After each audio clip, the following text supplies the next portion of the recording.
আসসালামু আলাইকুম, freelancer foundation বিডিতে আপনাদের স্বাগতম। আজকে আমরা হেল্প স্লাইডের আরেকটা প্লাগইন দেখব, সেটা হচ্ছে সোশ্যাল মিডিয়া আইকন। সো চলেন আমরা ডিসপ্লেটা শেয়ার করি। লাইক সো আমরা এগেইন সেই প্লাগইনে যাব,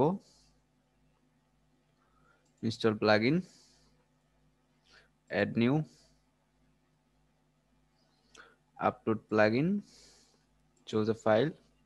সো আমরা এইটা ইউজ করব, সোশ্যাল মিডিয়া আইকন। সো আমি এটা এক্সট্রাক্ট হেয়ার করব।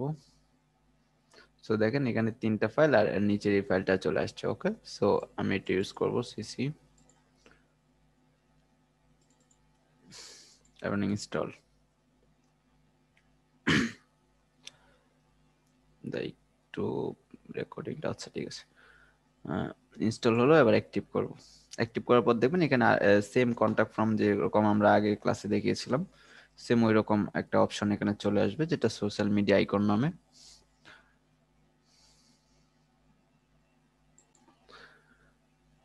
অ্যাক্টিভ হয়ে গেছে, দেখেন সোশ্যাল মিডিয়া আইকন এই অপশনটা নতুন ক্রিয়েট হয়ে গেছে। সো আমি এখানে যাব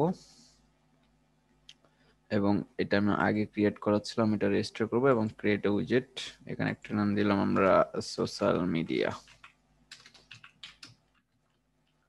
ওকে, সো দেখেন এখানে আমাদের অলরেডি 4টা আছে, আমরা নতুন চাইলে অ্যাড করতে পারি। লাইক আমি যদি এখানে অ্যাড করি লিঙ্কডইন, এবং নিচে থেকে আমরা লিঙ্কডইন এর যে ইটা থাকে সেটা যদি আমরা সিলেক্ট করি, লাইক দেখেন এখানে অনেকগুলো সোশ্যাল মিডিয়া আছে। ওকে, আমরা লিঙ্কডইন সিলেক্ট করলাম, আমরা আরো গেলাম, আমরা এখানে আবার ক্লিক করে আমরা ইউটিউব সিলেক্ট করি। সরি, এটা হচ্ছে ইউআরএল। ওকে, এটা শুধু ইউআরএল। সো আমি এখানে স্পেস লিঙ্কডইন দিয়েছি।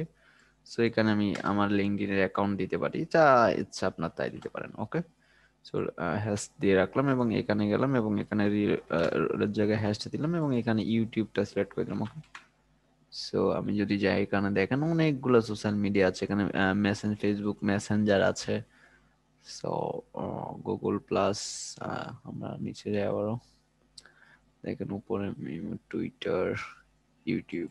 ওকে, দেখেন আমরা 6টা সিলেক্ট করলাম। এটা হচ্ছে আমাদের লিঙ্ক, যেটাকে বলা হয় সোর্স। ওকে, আমরা লেয়ার্ডে যাব এবং এটা সাইজ, আপনি আইকন সাইজ সিলেক্ট করে দিতে পারবেন কিরকম আইকন সাইজ আপনি চান। সো আমি 40 রাখলাম এবং সেটা ফ্লোট ওই কন্টাক্ট ফর্মের মতো, যেটা ইনলাইন সেটা এভাবেই থাকবে। আমি যদি ফ্লোটিং করি সেটা কোনো একটা সাইডে এরকম থাকবে। ওকে, আমরা নেক্সটে দেখবো। সো আমি এটা আপাতত লেফটে রাখি এবং ইনলাইন করে রাখি। ওকে, এবার স্টাইলে যাব, দেখেন এখানে ডিফল্ট স্টাইল, এটা মেটেরিয়াল স্টাইল। এই যে দেখেন উপরে একটু শ্যাডো চলে আসছে, আপনি যদি এখানে ফ্লোটে যান দেখেন এটা অন্যরকম হচ্ছে, আপনি জাস্ট এখানে খেয়াল করেন। সো স্টাইলটা এখান থেকে সিলেক্ট করে দিবেন ক্লাসিক, দেখেন ওইখানে কিন্তু চেঞ্জ হচ্ছে। বর্ডার যদি থাকে শুধু বর্ডার থাকবে, কোনো কালার থাকবে না। ওকে, সিম্বল থাকলে শুধু সিম্বল আছে আর কিচ্ছু নেই। সো আপাতত আমরা ডিফল্টেই রাখি এবং এখান থেকে আপনি কালার সিলেক্ট করে দিতে পারবেন কিরকম কালার চান। হ্যাঁ, ব্যাকগ্রাউন্ড কালার কিরকম চান আপনি এগুলো সিলেক্ট এখান থেকে সিলেক্ট করে দিতে পারবেন। হবার করলে কি আসবে সেটা এখান থেকে সিলেক্ট করে দিতে পারেন। সো আমি হোয়াইটই রাখবো। এবার দেখেন হবার ব্যাকগ্রাউন্ড কালার যদি ব্ল্যাক দিই তো হবার করার পর এটা কালো হয়ে যাবে ব্যাকগ্রাউন্ডটা। ওকে, সো আমি নেটিভ রাখবো। এটুকুই যতটুকু করার ছিল। দেখেন বর্ডার রেডিয়ান্স যদি রাউন্ডেড দিয়ে এরকম আসতেছে, স্কোয়ার দিলে একদম কোনো কিছু রাউন্ড হচ্ছে না, একদম যেটা সেটাই আসতেছে। তো আমি সার্কেলেই রাখবো। এবার দেখেন অ্যানিমেশন বাউন্স করতেছে। ওকে, আমি ফ্লাই যদি দিই তাহলে দেখেন এটা উপরে চলে যাচ্ছে। ওকে, এটাই হচ্ছে রোটেট দিলে এটা একটু ঘুরবে, এই দেখেন ঘুরতেছে আইকনটা। এবার যদি স্লাইড দেই দেখেন এটা স্লাইড হচ্ছে। ওকে, আমি এটাই রাখলাম, যেটা অনেক সুন্দর লাগছে আমার কাছে। ওকে, আপনি এখানে অপাসিটি কমাতে পারবেন, অপাসিটি অন হবার। হ্যাঁ, আমি যদি অপাসিটি অন হবার দেই 20%, দেখেন আমি হবার করার পর এটা অন দা মানে অপাসিটি কমে যাচ্ছে। ঠিক আছে, তো এটা আপনার ইচ্ছা আপনি কত রাখবেন। আমি যদি 50 রাখি দেখেন, অথবা আপনি এটাকে 70 রাখতে পারেন এবং হবার করার পর সেটা 100% হবে, এরকমও রাখতে পারেন। ওকে, তো এটা আপনার ইচ্ছা। এটা 100 রাখবো এবং এটা 100 রাখলাম। ব্যাকে গেলাম, সোর্স যতটুকু আছে ঠিক আছে, আমরা এটা সেভ করব।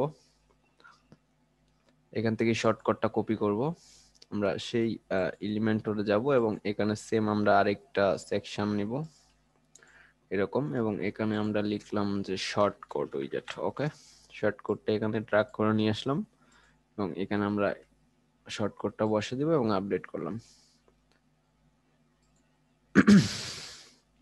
তো দেখেন এই যে সোশ্যাল মিডিয়া চলে আসছে, কারণ কি সেটা ইনলাইন দিয়েছিলাম আমরা। ওকে, আমরা চাচ্ছি এদিক দিয়ে থাকবে এটা। ওকে, এখানে যেখানেই থাকুক না কেন এটা ফ্লোট অবস্থায় থাকবে। সো আমরা এগেইন সেই সোশ্যাল মিডিয়া প্লাগইনটাতে যাব এবং এটা এডিট করব। করার পর আমরা লেয়ারে চলে আসবো, স্টাইলে। সো আমি যে স্টাইলে আসি এটা ফ্লোট দিয়ে দিলাম লোকেশন। ওকে, এবং এটা সেভ করব। সেভ করার পর যদি আমি এটা রিফ্রেশ দেই, দেখেন এটা ফ্লোট হয়ে গেছে। সো এটা ফুল ওয়েবসাইটই কভার করতেছে। ওকে, সো এটাই হচ্ছে এই প্লাগইনের ফিচার। সো আপনি অন্য প্লাগইন দিয়েও করতে পারবেন, সো এটা ইজিলি করা যায়, সেটা আপনার ব্যক্তিগত ব্যাপার। সো জাস্ট প্লাগইনটা দেখে রাখলাম যে আসলে এই প্লাগইনের ফিচার এটা কখনো লাগতেও পারে, আবার কখনো নাও লাগতে পারে। সো লাগবে অবশ্যই কোনো না কোনো একদিন। দেখবেন যে 200-300 প্রজেক্ট কমপ্লিট করছেন, লাগেনি, 301 নাম্বারটাতে গিয়ে দেখবেন ঠিকই দরকার লেগে গেছে। তখন আপনাকে এটা জানতে হবে। ঠিক আছে, তখন এটার জন্য হয়তো আপনাকে ব্রাউজ করতে হবে। সো অনেক সময় ক্লায়েন্ট যখন আপনাকে স্যাম্পল দেখাবে তখন দেখবেন সোশ্যাল মিডিয়া আইকনটা এভাবে স্ট্যাটিক হয়ে আছে। ওকে, বা নিচে চলে আসে। তো তখন আপনি সেটা এলিমেন্টর যদি না থাকে, যদি ভিজুয়াল কম্পোজার থাকে, তখন আপনি ওইটা ফিক্স করতে অনেক ঝামেলা হবে। হয়তো এলিমেন্টর দিয়ে করা পসিবল, এরকম এরকম না বললেও অ্যাটলিস্ট 90% এরকম হুবহু করা সম্ভব। সো যদি এলিমেন্টর না থাকে, অন্য কোনো বিল্ডার থাকে, তখন আপনি বিপদে পড়ে যাবেন। ওকে, সো আপনার সবগুলা প্লাগইন সম্পর্কে মোটামুটি ধারণা থাকা দরকার, যেগুলো পসিবল আর সম্ভব যতটুকু রাখা যায়। তো এই হচ্ছে প্লাগইনের ফিচার। তো ধন্যবাদ। আমরা নেক্সট কোনো একটা ভিডিওতে আমরা নতুন কিছু শিখবো। ওকে, আল্লাহ হাফেজ।